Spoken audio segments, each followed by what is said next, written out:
Hello everyone, welcome back. Let's start Chapter 3. Chapter 3. Huts on the Beach. Jack was bent double. He was down like a sprinter, his nose only a few inches from the humid earth. The tree trunks and the creepers that festooned them lost themselves in a green dusk 30 feet above him, and all about was the undergrowth. There was only the faintest indication of a trail here, a cracked twig, and what might be the impression of one side of a hoof. He lowered his chin and stared at the traces as though he would force them to speak to him. Then, dog-like, uncomfortably on all fours yet unheeding his discomfort, he stole forward 5 yards and stopped. Here was loop of creeper with a tendril pendant from a node. The tendril was polished on the underside. Pigs, passing through the loop, brushed it with their bristly hide. Jack crouched with his face a few inches away from this clue, then stared forward into the semi-darkness of the undergrowth. His sandy hair, considerably longer than it had been when they dropped in, was lighter now, and his bare back was a mass of dark freckles and peeling sunburn. A sharpened stick about 5 feet long trailed from his right hand, and except for a pair of tattered shorts held up by his knife belt, he was naked. He closed his eyes, raised his head and breathed in gently with flared nostrils, assessing the current of warm air for information. The forest and he were very still. At length he let out his breath in a long sigh and opened his eyes. They were bright blue, eyes that in this frustration seemed bolting and nearly mad. He passed his tongue across dry lips and scanned the uncommunicative forest. Then again he stole forward and cast this way and that over the ground. The silence of the forest was more oppressive than the heat, and at this hour of the day there was not even the whine of insects. Only when Jack himself roused a gaudy bird from a primitive nest of sticks was the silence shattered, and echoes set ringing by a harsh cry that seemed to come out of the abyss of ages. Jack himself shrank at this cry with a hiss of indrawn breath, and for a minute became less a hunter than a furtive thing, ape-like among the tangle of trees. Then the frustration claimed him again, and he searched the ground avidly. By the trunk of a vast tree that grew pale flowers on its gray bark, he checked, closed his eyes, and once more drew in the warm air. And this time his breath came short. There was even a passing pallor in his face, and then the surge of blood again. He passed like a shadow under the darkness of the tree and crouched, looking down at the trodden ground at his feet. The droppings were warm. They lay piled among turned earth. They were olive green, smooth, and they steamed a little. Jack lifted his head and stared at the inscrutable masses of creeper that lay across the trail. Then he raised his spear and sneaked forward. Beyond the creeper, the trail joined a pig run that was wide enough and trodden enough to be a path. The ground was hardened by an accustomed tread, and as Jack rose to his full height, he heard something moving on it. He swung back his right arm and hurled the spear with all his strength. From the pig run came the quick, hard patter of hooves, a castanet sound, seductive, maddening, the promise of meat.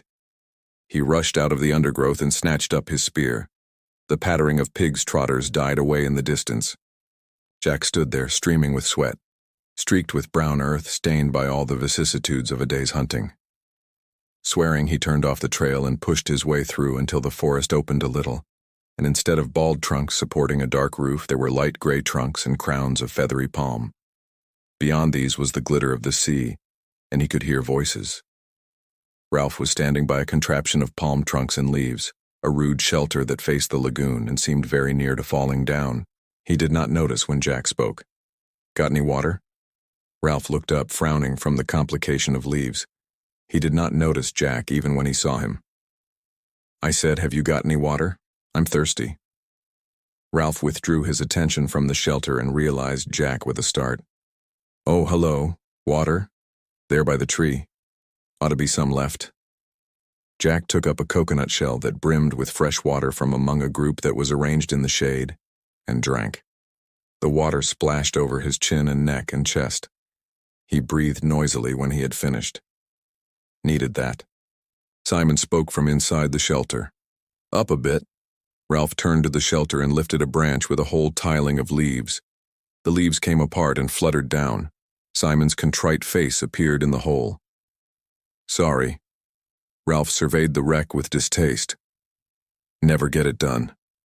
He flung himself down at Jack's feet. Simon remained, looking out of the hole in the shelter. Once down, Ralph explained. Been working for days now. And look. 2 shelters were in position but shaky. This one was a ruin. And they keep running off. You remember the meeting? How everyone was going to work hard until the shelters were finished? Except me and my hunters. Except the hunters. Well, the little uns are... He gesticulated, sought for a word. They're hopeless. The older ones aren't much better. Do you see? All day I've been working with Simon. No one else. They're off bathing or eating or playing. Simon poked his head out carefully. You're chief. You tell him off. Ralph lay flat and looked up at the palm trees in the sky. Meetings. Don't we love meetings? Every day. Twice a day. We talk. He got on one elbow. I bet if I blew the conch this minute, they'd come running. Then we'd be, very solemn, and someone would say we ought to build a jet, or a submarine, or a TV set. When the meeting was over, they'd work for 5 minutes, then wander off or go hunting. Jack flushed. We want meat. Well, we haven't got any yet, and we want shelters. Besides, the rest of your hunters came back hours ago. They've been swimming. I went on, said Jack. I let them go. I had to go on. He tried to convey the compulsion to track down and kill that was swallowing him up. I went on. I thought by myself. The madness came into his eyes again. I thought I might kill. But you didn't. I thought I might. Some hidden passion vibrated in Ralph's voice. But you haven't yet. His invitation might have passed as casual, were it not for the undertone. You wouldn't care to help with the shelters, I suppose. We want meat, and we don't get it. Now the antagonism was audible. But I shall. Next time, I've got to get a barb on this spear.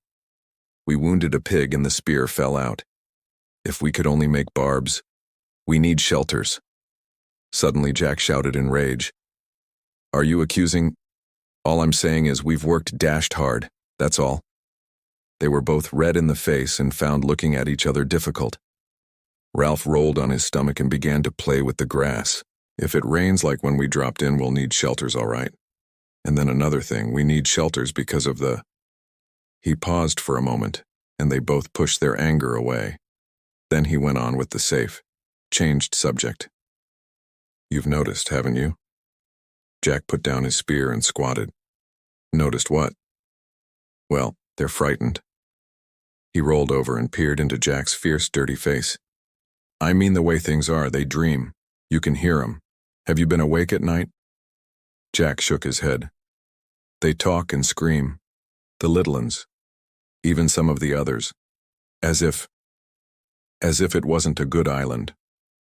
Astonished at the interruption, they looked up at Simon's serious face. As if, said Simon, the beastie or the snake thing, was real. Remember? The 2 older boys flinched when they heard the shameful syllable. Snakes were not mentioned now, were not mentionable.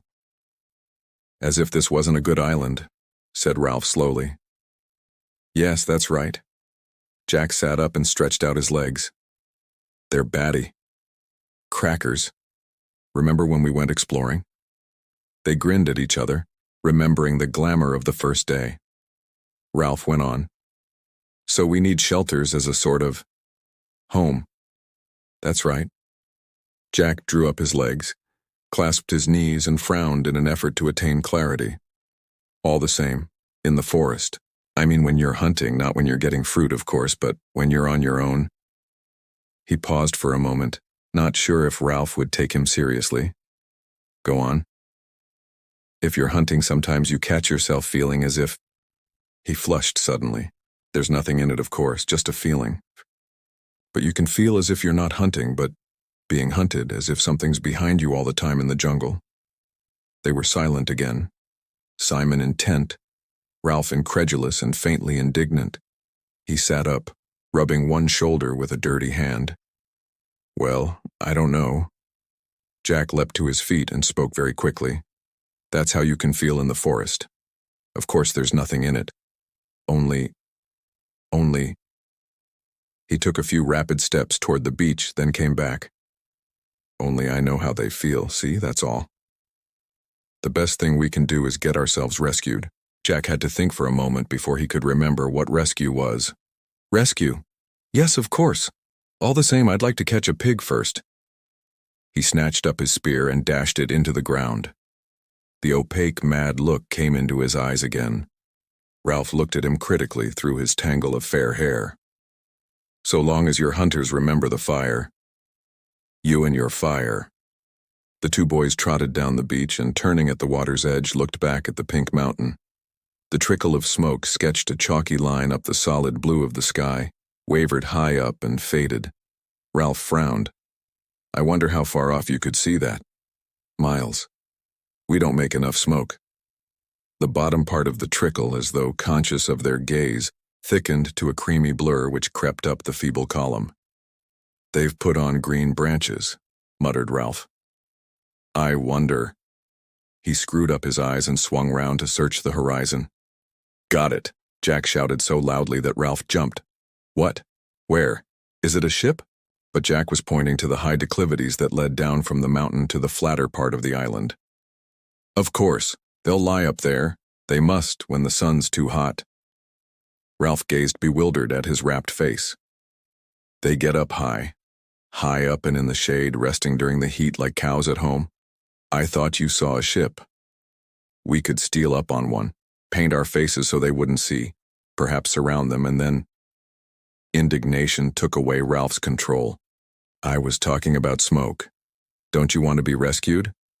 All you can talk about is pig, pig, pig. But we want meat. And I work all day with nothing but Simon, and you come back and don't even notice the huts. I was working too. But you like it, shouted Ralph. You want to hunt, while I... They faced each other on the bright beach, astonished at the rub of feeling. Ralph looked away first, pretending interest in a group of littlins on the sand. From beyond the platform came the shouting of the hunters in the swimming pool. On the end of the platform, Piggy was lying flat, looking down into the brilliant water. People don't help much. He wanted to explain how people were never quite what you thought they were. Simon, he helps. He pointed at the shelters. All the rest rushed off. He's done as much as I have, only Simon's always about. Ralph stared back to the shelters with Jack by his side. Do a bit for you, muttered Jack, before I have a bathe. Don't bother. But when they reached the shelters, Simon was not to be seen. Ralph put his head in the hole, withdrew it, and turned to Jack. He's buzzed off. Got fed up, said Jack, and gone for a bathe. Ralph frowned. He's queer. He's funny. Jack nodded, as much for the sake of agreeing as anything, and by tacit consent they left the shelter and went toward the bathing pool.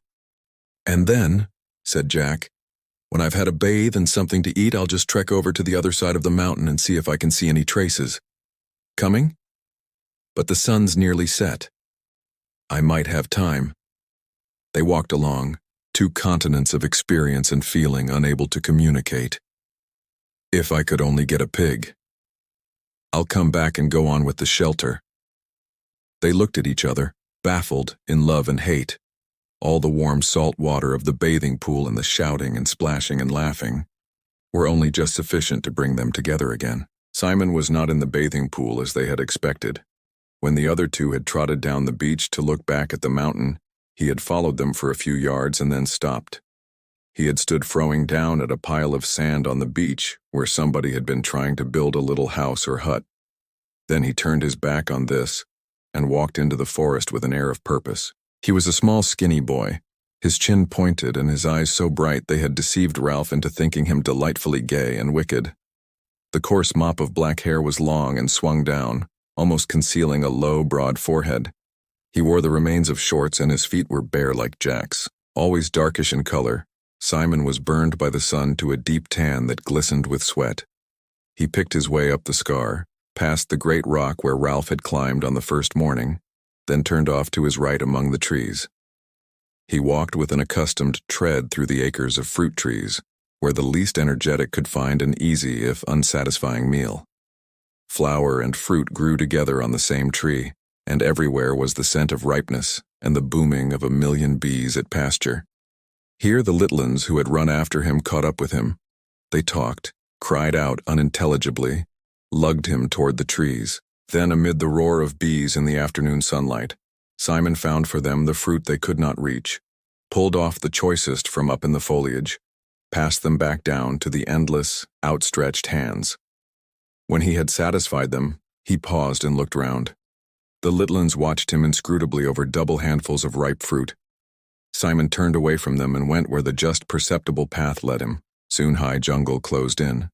Tall trunks bore unexpected pale flowers all the way up to the dark canopy, where life went on clamorously. The air here was dark too, and the creepers dropped their ropes like the rigging of foundered ships. His feet left prints in the soft soil, and the creepers shivered throughout their lengths when he bumped them. He came at last to a place where more sunshine fell.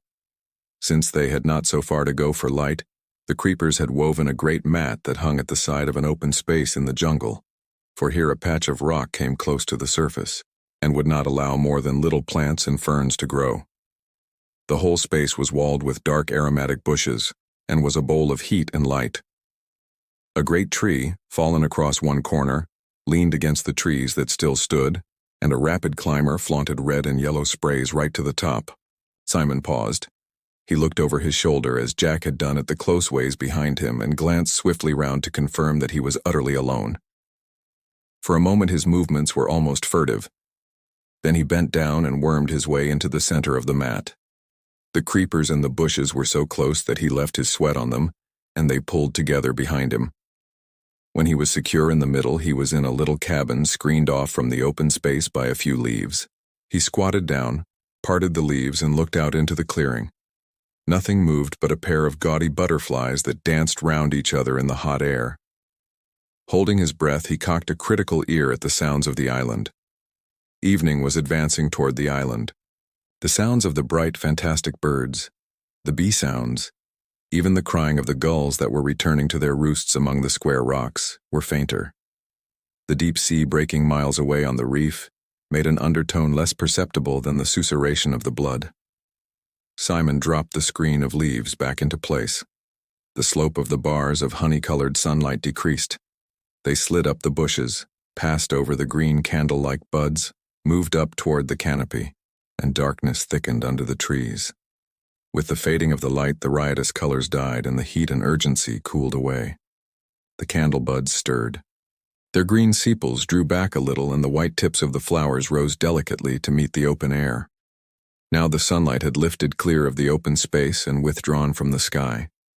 Darkness poured out, submerging the ways between the trees till they were dim and strange as the bottom of the sea. The candle buds opened their wide white flowers, glimmering under the light that pricked down from the first stars. Their scent spilled out into the air and took possession of the island.